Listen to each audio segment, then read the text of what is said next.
Gang, I'm My Radar meteorologist Matthew Capucci. Oddly enough, we could see the northern lights tonight. Look at the predictions for who could have them overhead. We're talking a huge swath of the United States, down to the mid and perhaps even the low latitudes, as far south as like DC, Kansas City, maybe even Northern California. It's basically a lock across Canada and Alaska as well. Transatlantic flights will see them, and even the United Kingdom should get a good show. This is the first time since 2005 that NOAA's Space Weather Prediction Center in Boulder, Colorado has issued a watch for a G4 or greater geomagnetic storm. Basically, solar storming at the top of the scales. And by the way, Jordan Hall, our storm chaser, is actually driving from Texas all the way to the Canadian border right now to intercept the northern lights later on tonight. Follow him and be sure to follow me on Facebook, Instagram, Twitter as well for storm chasing, northern lights, and everything in between. So why is this all happening? Well, you can blame this sunspot cluster, this grouping of sunspots, which are basically like a bruise on the sun that throb and pulsate with magnetic energy. We call this grouping of sunspots Active Region 3664, and frankly, it's just huge. So big that we don't need a telescope to see it. Obviously, we need to filter out the sunlight with our eclipse glasses, a great way to reuse those, but we can see it with the eclipse glasses just by looking at the sun. Now, this active region is crackling with magnetism and explosions. Look at all these flashes of light in the past few days. These are solar flares. They send electromagnetic energy towards Earth at the speed of light, meaning it reaches us just 8 or 9 minutes later. That can cause shortwave radio blackouts, and we've had a number of those in the past few days.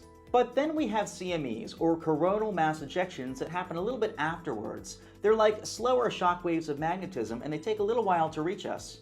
There have been 5 CMEs in rapid succession, and we're pretty sure they're aiming straight towards Earth. We know this based on data from this coronagraph imagery. Basically, we look at it, it looks like the cloud of plasma of material is spreading out everywhere. Well, basically that means it's heading right towards us. If you're in the street and you see a car getting only bigger, that means it's coming towards you. Same thing here. We call these full halo CMEs. Now, we think the first 3 of the 5 have all kind of combined into one bigger shockwave of sorts called a cannibal CME, and that one is likely about to reach us. Based on the data we're seeing, there are indications that the leading edge of that first shockwave is already approaching right now.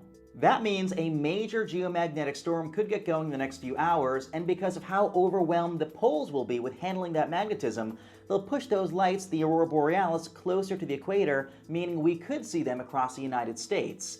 Then any ongoing geomagnetic storm late tonight into tomorrow could be reinforced by the arrival of the 4th and 5th CMEs. Now, I've seen the northern lights before, and there's really no specific time to look. We just have to hope that our timing coincides with the CME's timing and we get lucky. But anytime after dark, especially towards local midnight, look north.